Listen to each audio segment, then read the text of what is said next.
បានជំរាបសួរបងប្អូនទាំងអស់គ្នាបាទសូមស្វាគមន៍មកកាន់ធីមស៊ុយត្រែរាប់អានទាំងអស់គ្នាបាទបងប្អូនហើយថ្ងៃនេះខ្ញុំបានអត់បានស៊ុយត្រីទេបាទខ្ញុំបានដាក់បង្កៃឬមួយក៏បង្កងណាបងប្អូនឥឡូវខ្ញុំបានអត់បានថតអាពេលដាក់នុយពេលយប់ទេនេះពេលព្រឹកព្រលឹមណាខ្ញុំបានមកមើលបង្កងមកជាមួយមីជូលីឆ្កែខ្ញុំបានហើយដើរទៅមើលបង្កងនេះខ្ញុំបានដាក់ថ្ងៃហ្នឹងគឺចំនួន10បង្កងបងប្អូនចាំមើលថាបានប្រហែលត្រីដែរ10បង្កងនេះបាទនេះបង្កងទី1បាទអត់បានទេបាទដោយសារកតនឡននឹងវាហោះឡើងលើទឹកបងប្អូនដោយសារទឹកវាស្រកខ្ញុំដោតវាខ្ពស់ពេកខ្ញុំអត់ដឹងថាទឹកវាស្រកណាបងប្អូនបាទចាំមើលបង្កងទី2បងប្អូន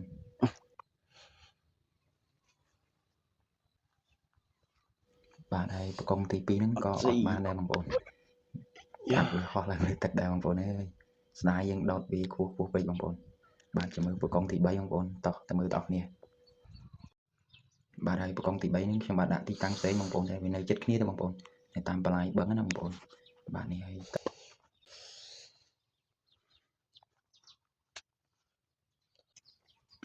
បាទហើយបង្កងទី3ហ្នឹងក៏អំបិលដែរបងប្អូនដោយសារតែវាខំស៊ីដែរតែវាដាច់មាត់បងប្អូនតោះទៅមើលបង្កងទី4ម្ដងបាទនេះបង្កងទី4បងប្អូនដាច់មាត់ដែរបងប្អូនអស់នុយសាវាស៊ីដាច់មាត់មួយទៀតហើយបងប្អូនអំបិលមួយទៀតហើយបាទបង្កងទី4តោះទៅមើលបង្កងទី5ម្ដងបងប្អូន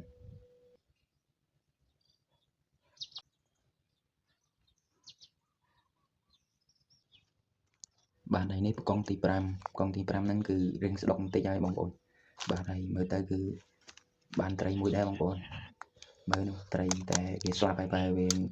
ស៊ីនុយយើងតាំងពីយប់ណាបែរក្បាលទុំមក1 2វាអញ្ចឹងវាដល់ព្រឹកទៅវាងាប់បងប្អូនបាទហើយខ្ញុំបាទក៏ដកយកវាមកដែរងាប់ក៏ដោយតែវាអត់ទៅស្អុយទេបងប្អូនបាទនេះត្រីវារៀងត្រូវដែរបងប្អូនចិត្តប៉ិនក៏ដៃដែរបាទតែប៉ុណ្ណេះមកអានព្រឹកនឹងបានមកហូបពេលព្រឹកបងប្អូនបាទទៅមើលបង្កងទី6ម្ដងបងប្អូន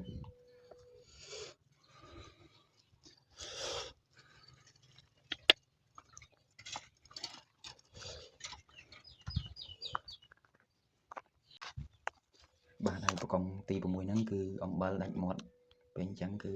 អំបិលមួយទៀតហើយទី6អញ្ចឹងត្រីយើងគឺទឹកបានមួយទេបាទ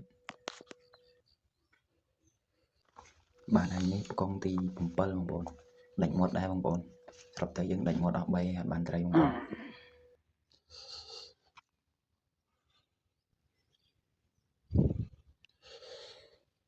បាទហើយចាប់ផ្ដើមដើរទៅបង្កងទី8នេះចិត្តគ្នាទេហើយនេះវាត្រៃនៅខាងភូមិខ្ញុំណាបងប្អូនបាទហើយនោះគូសំដែរដើរទៅជាមួយមីជូលីឆ្កែសំណប់ចិត្តខ្ញុំណាបងប្អូនបាទតោះទៅមើលបង្កងទី8បាទហើយបង្កងទី8ហ្នឹងគឺនៅនុយបងប្អូននៅរស់ទៀត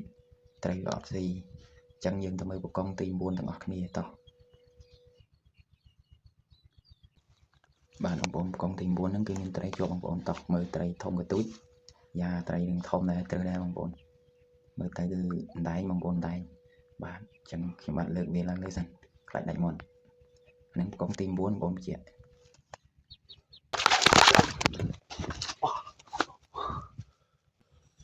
បាទបង្កងទី9បានត្រីអណ្ដែងបាទធំដែរប៉ិនក៏ដៃដែរបងប្អូន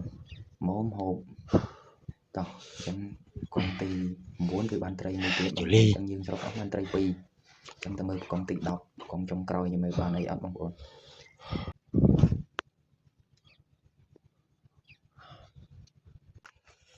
បាទហើយនេះបង្កងទី10បងប្អូនហើយសរុបទាំងអស់ទៅបង្កង10គឺ